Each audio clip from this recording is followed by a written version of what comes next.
and welcome to the January 11th episode of This Week in Kirkland, the official podcast of the city of Kirkland, bringing you timely topics and noteworthy news delivered to you every week.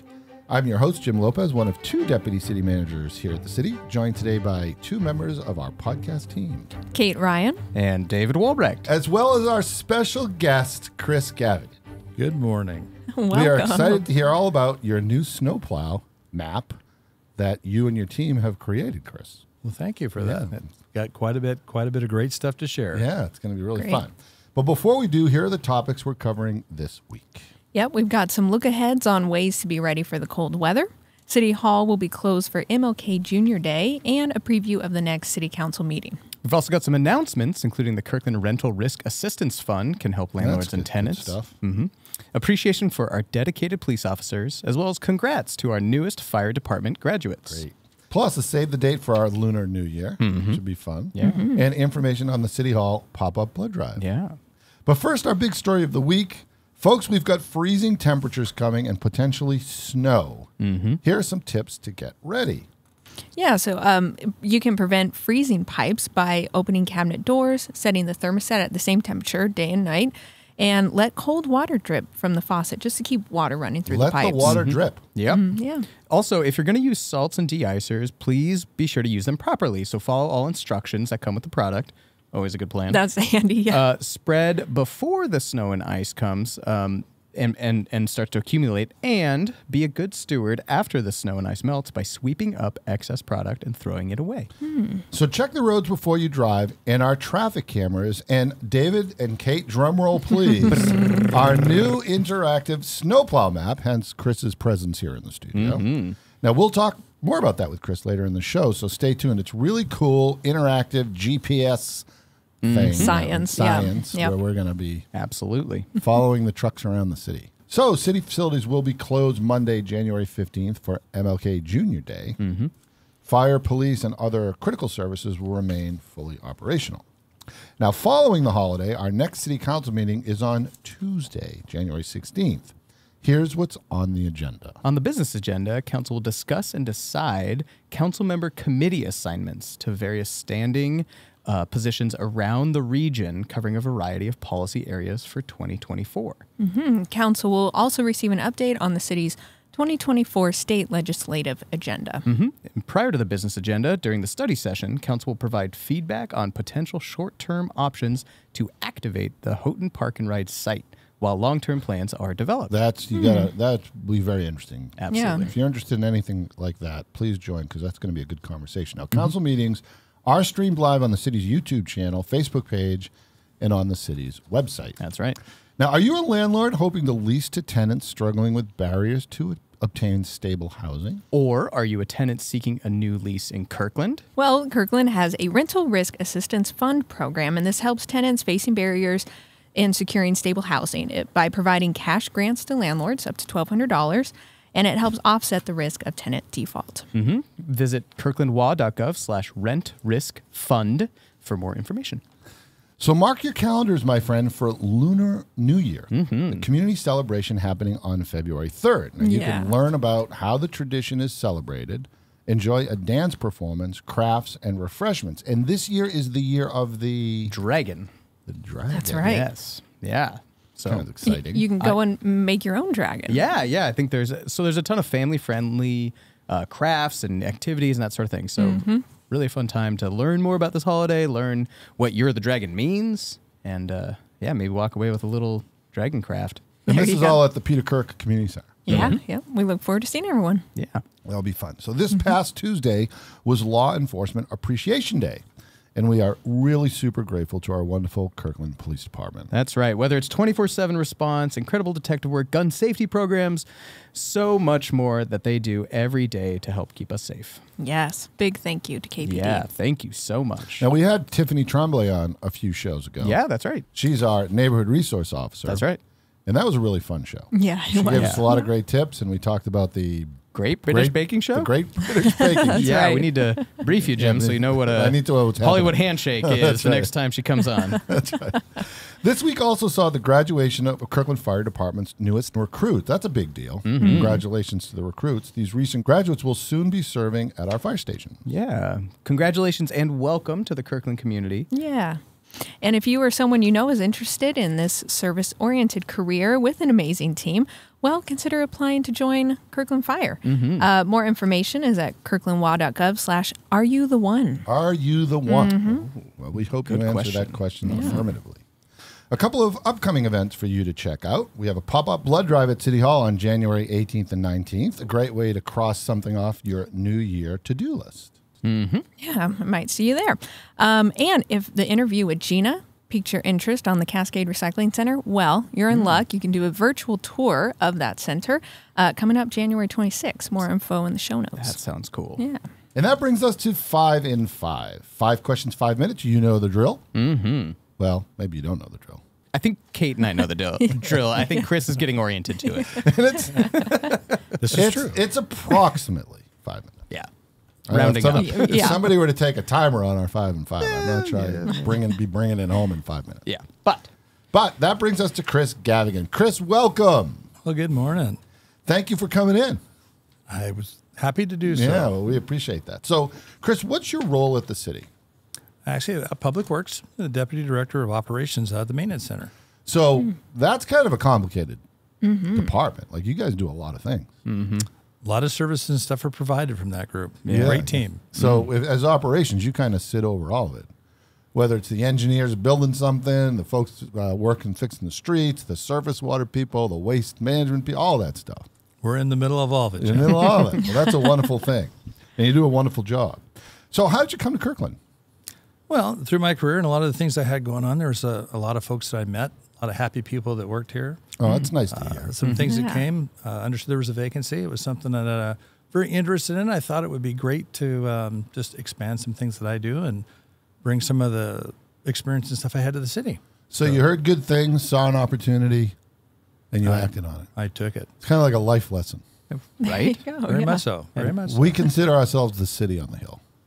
So it's Well, we nice- are in a hill. Yeah, we We're- are. Literally and metaphorically. In Norkirk, yeah. Almost all of it. So it's really nice to hear that you had that feedback. Actually, it's been a lot of fun, and I'm enjoying it. And I look at we're growing. Yeah. Great group. Yeah. Well, Great that's group. nice to hear because I Absolutely. feel the same way. I think we are a wonderful group of people to work with. And our community, just amazing. So, Chris, tell me, do you have a favorite thing about the city of Kirkland?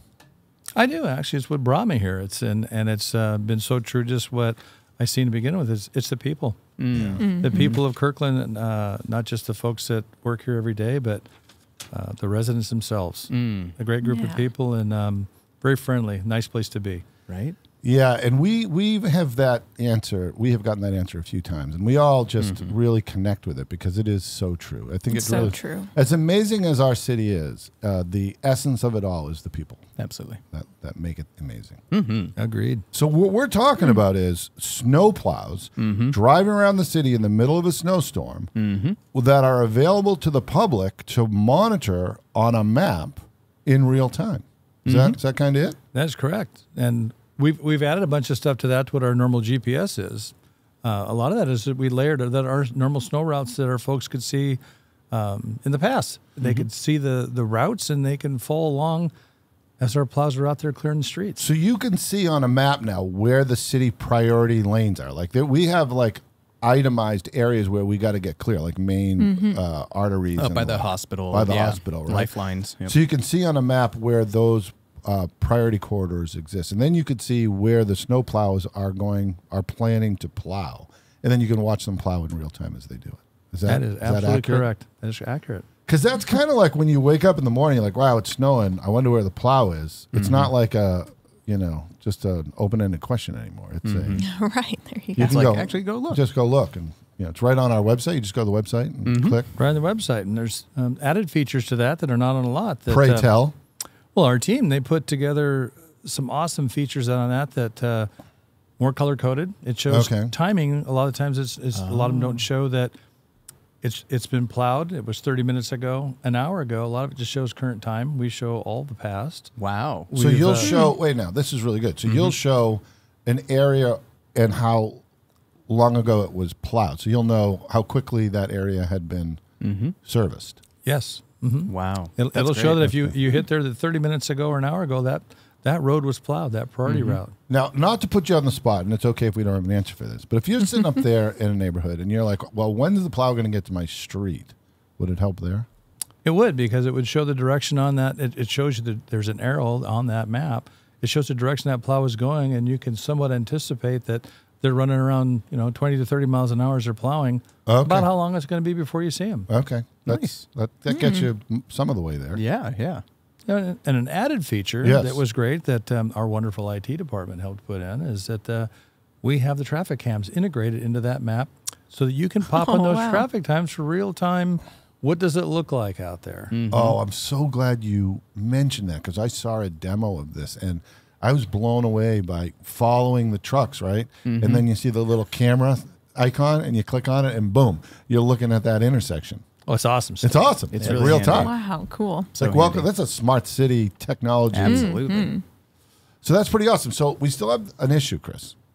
And that is. Then that is what are we gonna call the trucks? Ooh. Well, I guess that'd be kind of an open deal that we could talk about. I think we have to name the trucks, don't we? Yes, Well, definitely. yeah. I mean, so Chris, do they have names right now? Like, are there is it like Truck 01? Well, they have our equipment numbers on them that we have for tracking and for our maintenance and whatnot. But That's pretty official and acronymy, probably, yeah. And some of that we actually have to have. But Yeah. a lot of the drivers and whatnot give the trucks their little nicknames Yeah. as Oh, well, okay. just along with what we're looking like at. what? Like what? Yeah, can you... Just give us a couple. It's just one of them I know they call them Snow Eater. Snow Eater. there you Ooh, go. nice. Classic. Yeah. That That's sounds the very one- epic fantasy, too. That's the one I'd want in my neighborhood. Yeah. Well, I have an idea, Chris. And that is. And that idea is, I think we should name them after local professional sports franchises. Oh. You don't have to keep it plural. Like one truck could be the Seahawk, another truck could be the Kraken, another one could be the Storm. Okay. Storm is probably The most Mariner. popular. The Mariner. The Sounder. And how about the Seattle Orcas, the cricket team? The Are you going to Rain. make this a contest? The Rain. Oh. Come on. Because, David and I and Kate, we were talking about, well, do you name that? We name everything after our neighborhoods, right? But I don't think that would work. Norkirk's up in Juanita right now. It's a little squirrely. Yeah. That's a little philosophical, I think. Anyway, I'm just throwing it out there just for you guys. Chris, how many Yeah. trucks do we have? Because I think, Jim, that might inform Yeah, your... that's right. Yeah. There's about a dozen of them total that we have plowed up Okay. and sitting right now, actually ready to go. That they're all ready for this potential snow event coming up. Oh, fantastic. So we have a final question, Chris, which is, what's something about you that you'd like to share with our wonderful listeners? Oh, maybe not so wonderful about me, but something I love to do. And I actually love rebuilding classic cars, and I spend a fair amount of time doing it. Oh, So wow. Wow. What are you working on right now? I actually have a 70 Chevelle that I'm working on rebuilding right now. Oh, my that goodness. just started back into it. It sat for a while, and now Okay. I'm back at it, picking away at it. Wow. So now would you do everything, like from transmission to wheels to upholstery?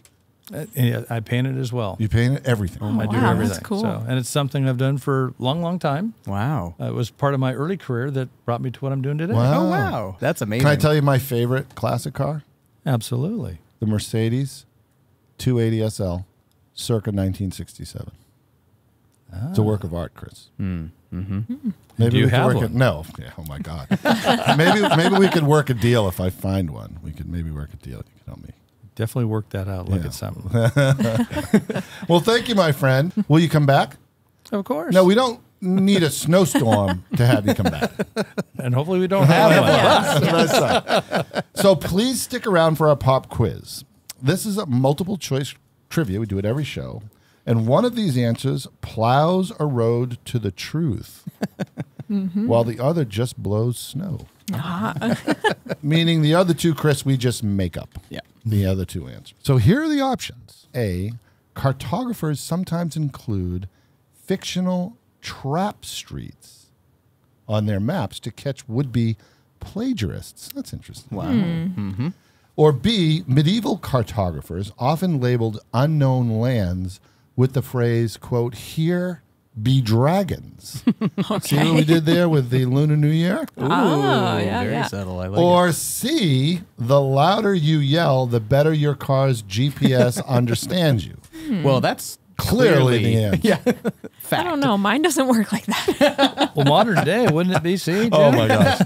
Oh my God. I think we have a technology idea. You're yelling at your GPS and they snap back at you or something. Okay, well, the answer is A.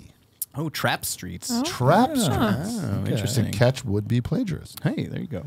The phrase "here be dragons" only appears on 2 medieval maps that researchers know of. However, the phrase "hic sunt leones," "here be lions," was actually common. Okay. Interesting. Okay, yeah.